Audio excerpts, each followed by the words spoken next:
Hay una cosa que nunca le conté a nadie. Ni a mis hijos, ni a mi médico, ni siquiera a mi mujer en los últimos años que la tuve a mi lado. Una cosa que descubrí una mañana de febrero, hace ya casi 8 años, cuando me levanté de la cama y sentí que mis piernas no eran mías. No me caí. No grité.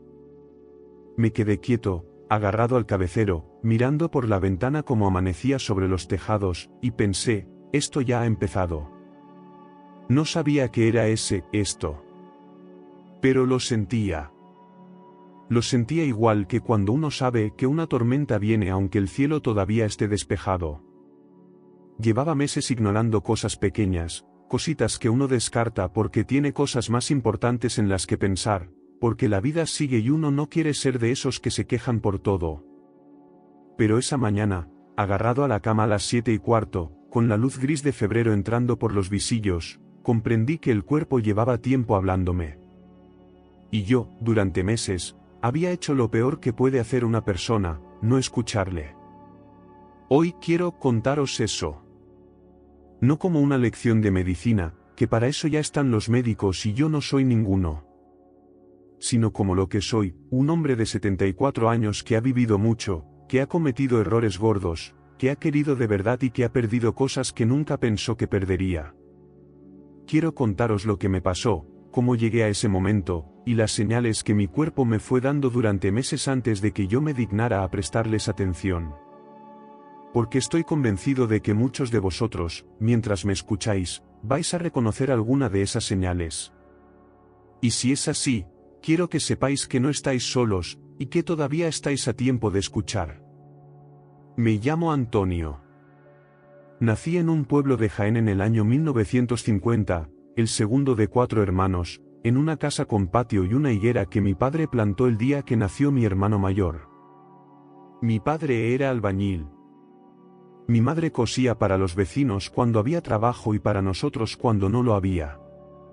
Éramos pobres, pero éramos de esa pobreza que todavía tenía dignidad, de la que no se nombraba en voz alta porque nombrarla era como hacerla más real. Crecí en la calle, descalzo en verano, con los pantalones remendados y una felicidad que ahora, con la distancia de los años, entiendo que era real precisamente porque no sabíamos que podía ser de otra manera.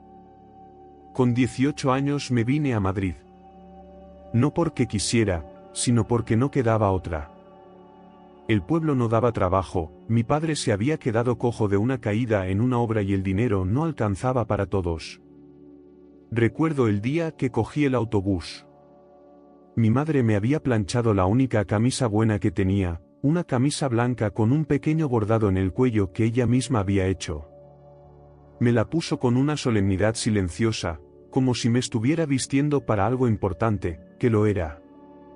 Mi padre me dio un abrazo, cosa rarísima en él, que no era hombre de abrazos, y me metió en el bolsillo del pantalón un billete doblado 4 veces que yo supe que era todo lo que tenía.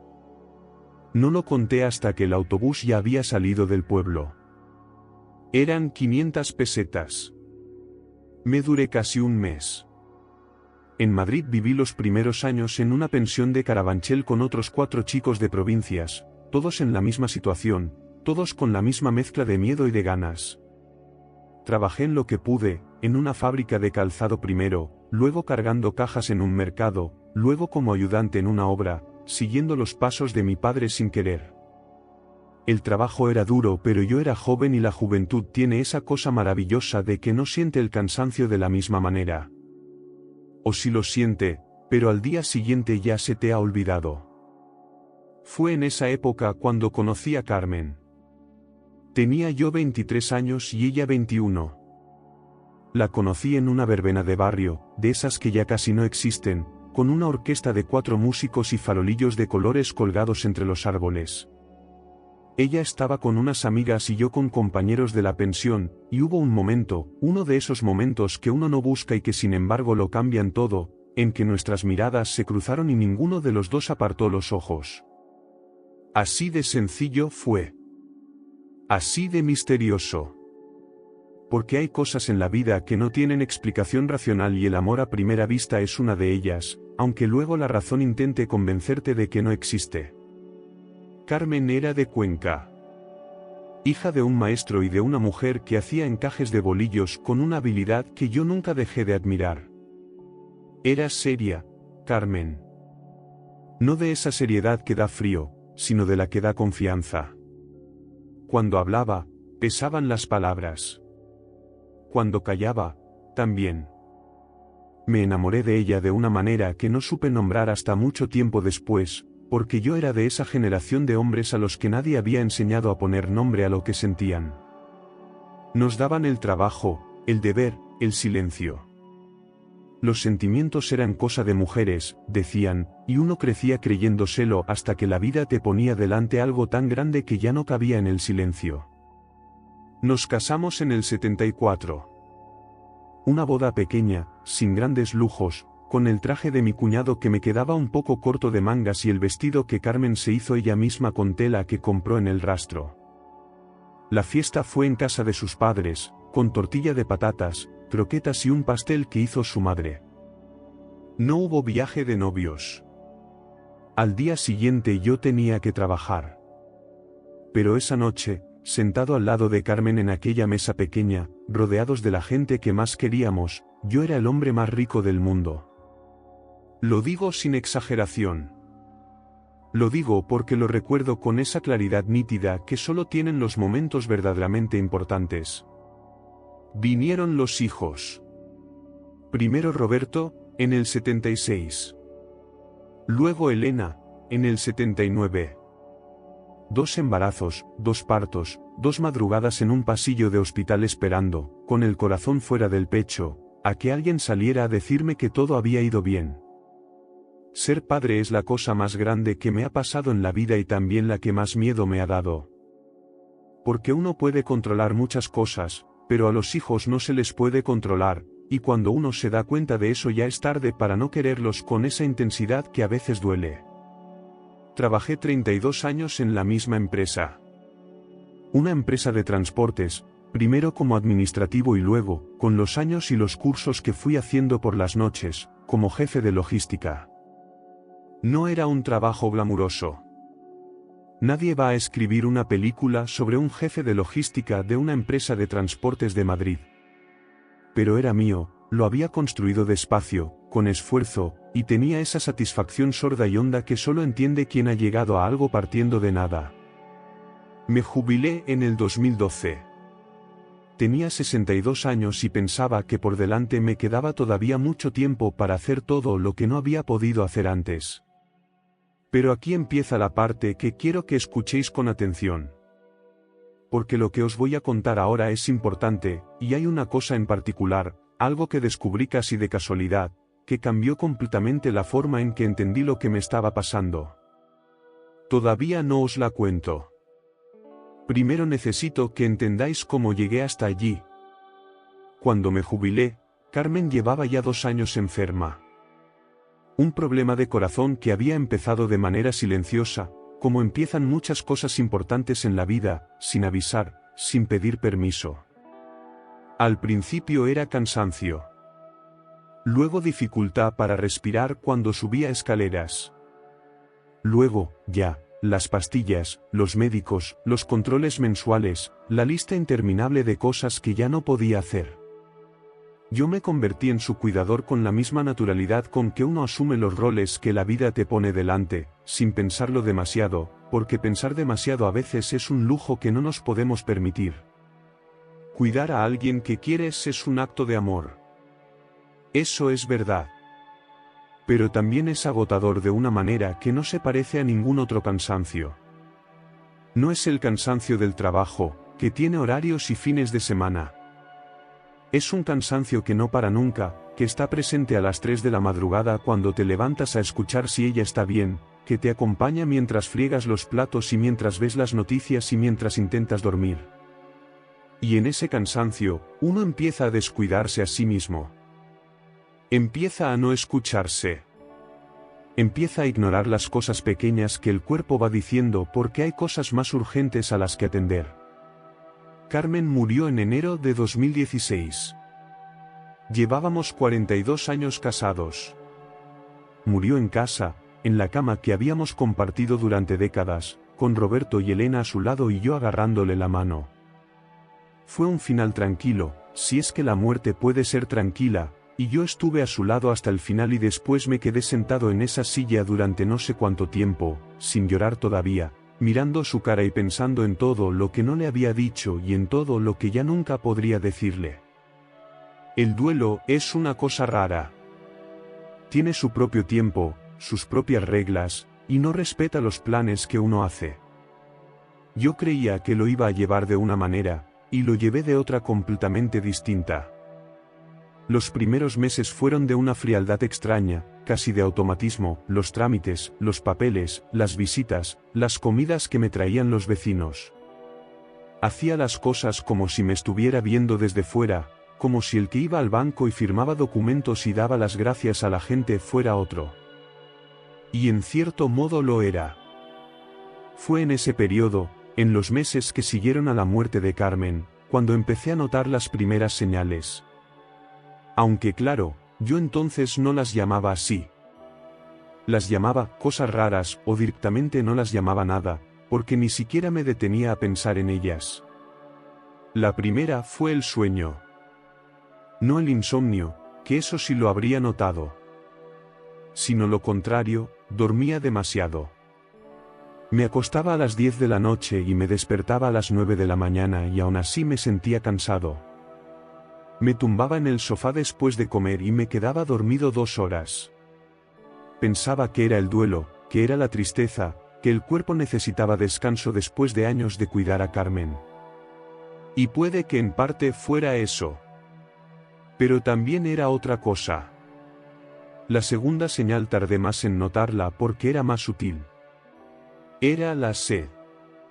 Bebía agua constantemente, más de lo que nunca había bebido, y aún así tenía la boca seca. Me levantaba por la noche a beber. Me terminaba una botella de agua en un día y pedía a Elena que me trajera más cuando venía a visitarme. Ella me miraba con esa cara de preocupación que tienen los hijos cuando el padre empieza a hacer cosas que no encajan, pero yo le decía que era el calor, que era que comía mucho salado, que no era nada. Porque uno siempre tiene una explicación para las cosas que no quiere ver. Luego vino lo de las manos.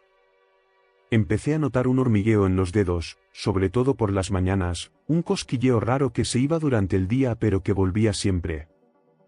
A veces se me caían las cosas, una taza, un tenedor, el mando de la televisión. Me enfadaba conmigo mismo como si fuera torpeza, como si fuera distracción, sin pensar ni un momento que pudiera ser algo más. El cuerpo nos manda mensajes y nosotros los interpretamos como nos conviene, que casi siempre es de la manera que menos asusta. La cuarta señal fue la vista. No que viera mal, que eso también habría sido más fácil de notar. Sino que la vista me cambiaba a lo largo del día. Por la mañana veía bien, con mis gafas de siempre. Pero a media tarde había momentos en que todo se volvía un poco borroso, como si las lentes de las gafas se hubieran empañado, y yo me las quitaba, las limpiaba, me las volvía a poner y seguía igual. Fui al óptico. Me dijo que mi graduación apenas había cambiado. Me hice unas gafas nuevas. El problema siguió. La quinta señal es la que más me cuesta contar, no porque sea la más grave sino porque es la más íntima. Empecé a perder el interés por las cosas. No de una vez, sino poco a poco, como cuando el fuego se va apagando sin que nadie lo apague. Dejé de leer, yo que había leído toda la vida. Dejé de salir a dar los paseos por el parque que me habían mantenido cuerdo durante los meses del duelo. Dejé de ver los partidos del domingo, que habían sido un ritual sagrado desde que tenía memoria. Me sentaba en el sillón y miraba la pared y no sentía nada, ni ganas de hacer ni ganas de no hacer, una especie de vacío tibio que no era tristeza exactamente pero se le parecía mucho. Pensé que era depresión. Que era la soledad. Que era hacerse viejo. Me lo expliqué de 1000 maneras distintas para no tener que ir al médico. Y luego llegó esa mañana de febrero. La mañana de las piernas. Me levanté y sentí que no eran mías. No eran las piernas de un hombre de 70 años que se levanta con rigidez, que eso lo conocía bien. Era otra cosa. Era como si la señal entre el cerebro y las piernas tardara en llegar, como si hubiera estática en el camino. Me agarré al cabecero y me quedé quieto, y en ese silencio de las 7:15 de la mañana, con la luz gris de febrero, algo se rompió por dentro. O quizás algo se abrió. El miedo, que había estado durmiendo detrás de todas esas explicaciones que me había dado, se despertó de golpe. Llamé a Roberto esa misma mañana. Le dije que necesitaba ir al médico. Él me preguntó qué me pasaba y yo le dije, por primera vez en meses, la verdad, que llevaba tiempo sin encontrarme bien y que había estado ignorándolo. Hubo un silencio al otro lado del teléfono. Un silencio que decía muchas cosas sin decir ninguna. Y luego me dijo que ese mismo día me llevaba a él. El diagnóstico tardó unas semanas, con analíticas y pruebas y derivaciones y la burocracia lenta y paciente de la sanidad pública, que tiene sus defectos pero que a mí me salvó. La diabetes tipo 2. Llevaba meses con el azúcar disparado y yo sin saberlo, o sin querer saberlo, que no es lo mismo pero a veces se parece. El médico, un hombre joven con gafas pequeñas y una manera de hablar directa que me gustó desde el principio, me explicó que todos los síntomas que había tenido, el cansancio excesivo, la sed, el hormigueo en las manos, los cambios en la vista, la apatía, la rigidez matutina en las piernas, todos y cada uno eran señales que el cuerpo llevaba meses mandando. Señales silenciosas, me dijo. Señales que la mayoría de la gente ignora porque son sutiles, porque tienen otras explicaciones posibles, porque uno no quiere asustarse. Me recetó medicación, cambios en la alimentación, ejercicio diario y revisiones cada 3 meses. Y me dijo algo que no he olvidado.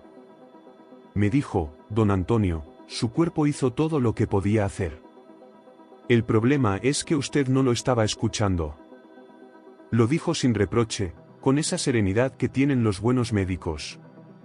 Pero a mí me llegó como una bofetada suave. Una bofetada necesaria. Salí de aquella consulta con una receta en la mano y algo más que no tenía nombre todavía. Una especie de vergüenza y de alivio mezclados. Vergüenza por haber tardado tanto, por haber ignorado durante meses lo que mi propio cuerpo me gritaba en voz baja. Y alivio por haberlo sabido al fin, por haberle puesto nombre, por tener delante un camino aunque fuera complicado. Esa tarde, cuando llegué a casa, me senté en el sillón donde había pasado tantas horas mirando la pared, y por primera vez en mucho tiempo me puse a pensar de verdad. No en Carmen, no en los hijos, no en las pastillas que tendría que tomar. Pensé en mí. En cuánto tiempo hacía que no pensaba en mí, que no me escuchaba, que no me trataba con el mismo cuidado que le había dado a los demás durante tantos años. Y me di cuenta de algo que me parece importante compartir con vosotros, que uno puede querer mucho a los demás y olvidarse completamente de quererse a sí mismo. Y que ese olvido, con los años, pasa factura. Hay una cosa que nadie nos enseña cuando somos jóvenes, y es que el cuerpo tiene memoria. No la memoria de los recuerdos, esa que guardamos en la cabeza. Sino una memoria más profunda, más física, más honesta. El cuerpo recuerda cada año de trabajo duro, cada noche sin dormir, cada comida saltada, cada momento de estrés sostenido durante demasiado tiempo. Y llega un momento, que en la mayoría de las personas llega entre los 60 y los 70 años, aunque puede ser antes o después, en que el cuerpo empieza a presentar esa factura. No de golpe, no con un portazo, sino despacio. Con señales pequeñas. Con susurros que si uno no aprende a escuchar se convierten, con el tiempo, en gritos. Yo tardé demasiado en escuchar esos susurros. Pero hubo algo que me ayudó cuando empecé a hacerlo, y es lo que quiero contaros ahora, porque creo que puede ser útil para muchos de vosotros. Cuando el médico me explicó qué eran esas señales y por qué las había ignorado, me dio una explicación que nunca había escuchado antes y que me pareció iluminadora. Me dijo que nuestro cerebro, cuando llevamos mucho tiempo bajo estrés o en una situación difícil como puede ser el duelo o el cuidado de un familiar enfermo, desarrolla una especie de filtro que minimiza las señales del propio cuerpo. No porque seamos torpes o descuidados, sino porque el cerebro está ocupando todos sus recursos en sobrevivir el presente, y eso deja poco espacio para escuchar lo que viene de dentro. Eso me hizo entender muchas cosas de mi comportamiento durante esos meses. No era negligencia. No era estupidez. Era que mi mente había estado en modo de emergencia durante tanto tiempo que había perdido la costumbre de estar en calma. Y sin calma, no hay escucha. Sin escucha, no hay señales. Lo primero que cambié, antes incluso de cambiar la alimentación o de empezar a hacer ejercicio, fue aprender a parar. Cada mañana, antes de levantarme, me quedaba 5 minutos tumbado en la cama haciéndome una pregunta simple: ¿cómo estoy hoy? No una pregunta de cortesía, de esas que uno se hace y no espera respuesta. Una pregunta de verdad, de las que necesitan silencio para ser respondidas. ¿Cómo están mis piernas? ¿Tengo la boca seca? ¿Cómo está mi energía? ¿Hay algo que duela, algo que esté diferente de ayer? Al principio me parecía una tontería. Me sentía ridículo, un hombre de 70 años haciéndose preguntas a sí mismo en la cama como si fuera un niño aprendiendo a conocer su cuerpo. Pero con el tiempo, esos 5 minutos se convirtieron en los más importantes del día. Porque me obligaban a estar presente. Me obligaban a escucharme. Y poco a poco fui recuperando esa conexión con mi propio cuerpo que había perdido durante años de no prestarle atención. Quiero hablaros ahora de las 6 señales que aprendí a reconocer, no como una lista de médicos sino como la historia de un hombre que las vivió y que desearía haberlas reconocido antes.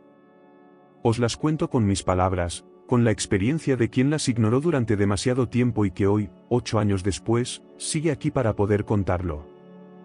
La primera señal, la que yo llamé el cansancio que no descansa. No es el cansancio normal, el de haber hecho mucho en un día, el que se va con una buena noche de sueño. Es un cansancio que está ahí cuando te levantas, que te acompaña a lo largo del día aunque no hayas hecho nada, que no mejora con el descanso. Uno se despierta cansado, se sienta en el sofá cansado, llega a la noche cansado sin haber hecho prácticamente nada. Ese tipo de cansancio, cuando dura semanas, cuando se instala como si fuera normal, cuando uno empieza a aceptarlo como parte de ser mayor, ese es el cansancio que hay que llevar al médico. Porque en mi caso era el azúcar. Pero puede ser muchas otras cosas, la tiroides, la anemia, el corazón. Y todas esas cosas tienen solución si se detectan a tiempo. Durante los meses que lo ignoré, llegué a convencerme de que simplemente me estaba haciendo mayor y que así era como se sentía la vejez. Y hay algo muy peligroso en esa resignación, algo que quiero que grabéis a fuego: hacerse mayor no tiene por qué significar sentirse mal. La edad trae sus limitaciones, eso es innegable. Pero el cansancio crónico, el que no descansa, no es una consecuencia inevitable de los años. Es una señal. Y las señales están para escucharlas. La segunda señal es la que yo llamé la sed del desierto. Y esto es importante porque mucha gente, cuando le dicen que la sed excesiva puede ser señal de algo, piensa en una sed dramática, en alguien que no puede parar de beber. Pero no es así. Es una sed sutil, constante, que uno normaliza porque siempre tiene una explicación a mano: hace calor, he comido salado, es que el piso está muy seco en invierno con la calefacción. Yo bebía agua constantemente y nunca pensé que eso fuera raro. Me había acostumbrado tanto a tener la boca seca que ya ni lo notaba como algo fuera de lo normal. La clave, me dijo el médico, no es cuánto bebes sino cómo te quedas después de beber. Si bebes un vaso de agua y al rato tienes la misma sed, si la boca seca vuelve rápido, si necesitas beber por la noche cuando antes no lo hacías, eso merece atención. El cuerpo usa la sed para pedir ayuda de muchas maneras distintas, y aprender a distinguir la sed normal de la sed que es una señal es algo que uno solo aprende si se detiene a observar. La tercera señal fue el hormigueo. Los dedos de las manos, las plantas de los pies, a veces los tobillos. Una sensación de cosquilleo que viene y va, que se intensifica en reposo, que uno asocia con haber estado en mala postura o con la circulación. Y puede ser la circulación. Pero puede ser también el inicio de lo que los médicos llaman neuropatía, que es el daño que el azúcar alto hace en los nervios periféricos. En mi caso, ese hormigueo llevaba meses antes de que yo lo mencionara en ninguna consulta. Meses en que podría haberse actuado antes. Hay una cosa que aprendí de esto y que os quiero transmitir: los síntomas que uno tiene todos los días dejan de parecer síntomas. Se convierten en parte del paisaje, en algo normal, en algo que siempre ha sido así. Y esa normalización es uno de los grandes enemigos de la salud en la vejez. Porque el cuerpo de un hombre de 70 años no es el mismo que el de uno de 40, y lo que a los 40 era una pequeña molestia sin importancia, a los 70 puede ser la primera manifestación de algo que merece atención. La cuarta señal fue la vista que cambiaba. Y esto es algo que muchos de vosotros quizás hayáis experimentado sin darle mayor importancia. La vista que por las mañanas está bien y por las tardes está rara. O al contrario. O que cambia de un día para otro sin que las gafas tengan la culpa. En mi caso, era el azúcar el que provocaba esos cambios, porque el nivel de glucosa en sangre afecta a la forma del cristalino del ojo y eso hace que la visión varíe. Cuando el azúcar está alto, la vista empeora. Cuando baja, mejora. Y uno va al óptico y el óptico le hace las pruebas en un momento puntual y todo parece normal, porque en ese momento concreto el azúcar quizás estaba bien. El médico me dijo que cuando la vista cambia con frecuencia, especialmente si esos cambios van acompañados de otros síntomas aunque sean pequeños, vale la pena mencionárselo al médico de cabecera antes que al óptico. Porque el óptico ve los ojos. El médico ve el conjunto. Y a veces el conjunto dice cosas que la suma de las partes no dice. La quinta señal fue la más difícil de nombrar, la que más resistencia me generó, la que durante más tiempo me negué a ver como una señal. Fue la apatía. Esa falta de interés que yo atribuí al duelo, a la soledad, al peso de los años. Esa sensación de que nada importa demasiado, de que las cosas que antes me daban alegría han perdido su color, de que uno se mueve por la vida con una especie de indiferencia tibia. No era depresión, aunque se le parecía. Era el efecto que el azúcar alto tiene en el cerebro cuando lleva demasiado tiempo sin regularse, una especie de niebla mental que afecta al estado de ánimo de una manera que nadie te explica y que por eso nadie reconoce. Esto es importante porque vivimos en una cultura que acepta que los mayores se vuelvan apáticos y tristes como si fuera lo normal, como si la melancolía fuera el estado natural de la vejez. Y no lo es. Hay tristeza legítima en la vejez, hay pérdidas reales, hay soledades que duelen. Pero hay también una tristeza que no viene de la vida sino del cuerpo, una tristeza química, si queréis llamarla así, que responde al tratamiento y que mejora cuando se trata la causa. Yo lo viví. Cuando empezaron a regularme el azúcar, a los 2 o 3 meses empecé a notar que el mundo recuperaba un poco de color. Empecé a querer salir. Empecé a interesarme por las cosas. No fue una transformación dramática, fue lenta y discreta, como habían sido las señales, pero fue real. La sexta señal es la que más tarde llegué a comprender del todo, porque es la más invisible de todas. Es la señal de la lentitud. No la lentitud de moverse, que esa es más evidente. Sino la lentitud de pensar. Las palabras que tardan en llegar.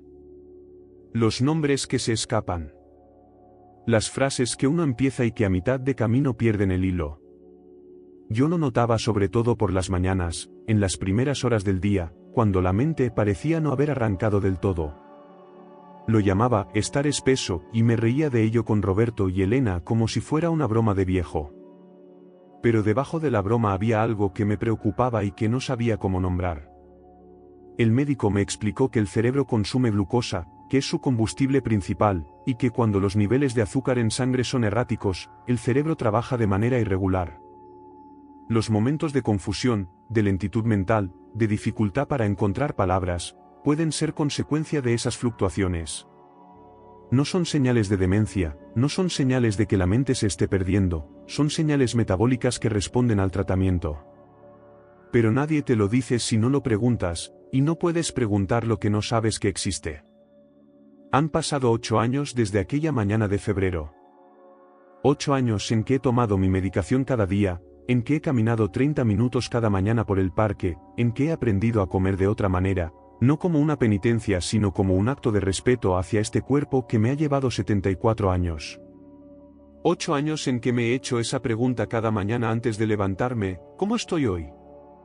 Y 8 años en que he llevado al médico cada cosa que me ha parecido diferente, sin esperar, sin buscar explicaciones tranquilizadoras, sin decirme que no es nada. No os voy a decir que todo ha sido fácil. El cambio de hábitos a esta edad tiene su dificultad, y hay días en que el cuerpo protesta y la cabeza también y uno se pregunta para qué tanto esfuerzo. Pero entonces me acuerdo de aquella mañana agarrado al cabecero de la cama y me acuerdo del miedo que sentí, y entiendo que ese esfuerzo es la distancia entre ese miedo y la paz que tengo ahora. Elena me preguntó una vez, no hace mucho, que había sido lo más difícil de todo aquel proceso. Esperaba que le dijera el diagnóstico, o cambiar la alimentación, o vivir sin Carmen en todo eso. Pero le dije la verdad, lo más difícil fue admitir que necesitaba ayuda. Que el cuerpo me estaba pidiendo atención y yo me había negado a dársela durante meses porque en algún lugar de mi cabeza seguía siendo ese chico de 18 años que cogió un autobús a Madrid con una camisa planchada y 500 pesetas en el bolsillo, el chico que no podía permitirse el lujo de estar mal, el chico al que habían enseñado que uno se aguanta y sigue. Y que ya no era ese chico. Que era un hombre mayor, con todo lo bueno que eso trae, pero también con las necesidades que eso conlleva. Y que admitir esas necesidades no era debilidad. Era, quizás, la mayor muestra de fortaleza que había tenido en toda mi vida. Hay una cosa que le digo a mi nieto Marcos, que tiene 12 años y que me mira con esa mezcla de cariño e impaciencia que tienen los nietos cuando los abuelos se ponen a hablar en serio. Le digo que escuchar el propio cuerpo es como escuchar a un amigo muy antiguo, uno que te conoce mejor que nadie, uno que nunca te miente aunque a veces diga cosas que no quieres oír. Y que la diferencia entre vivir bien y vivir arrastrándose muchas veces no está en los médicos ni en las medicinas sino en ese momento previo, ese momento en que uno decide escuchar o no escuchar. A vosotros, que me habéis acompañado hasta aquí, que habéis tenido la paciencia de escuchar la historia de un hombre que tardó demasiado en aprender a escucharse, quiero pediros una sola cosa. Esta noche, cuando os acostéis, antes de cerrar los ojos, haceos esa pregunta. ¿Cómo estoy hoy, de verdad? No la respuesta automática, no el bien, gracias, que damos por educación. La respuesta real. ¿Hay algo en mi cuerpo que lleva días siendo diferente? ¿Hay algo que estoy ignorando porque me da miedo o porque no quiero hacer caso?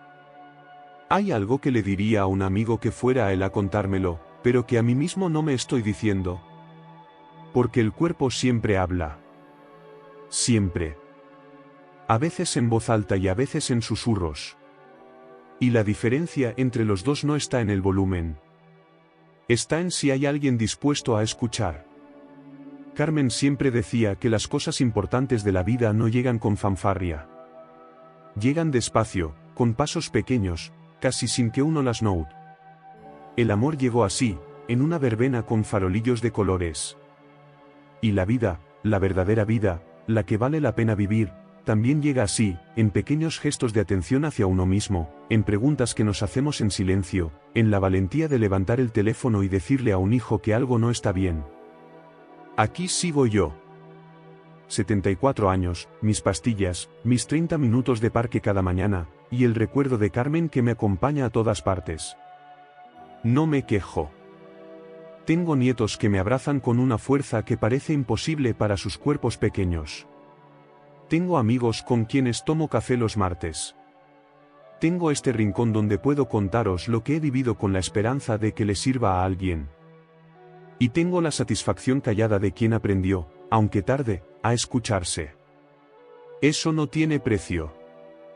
Eso, a esta edad, es todo.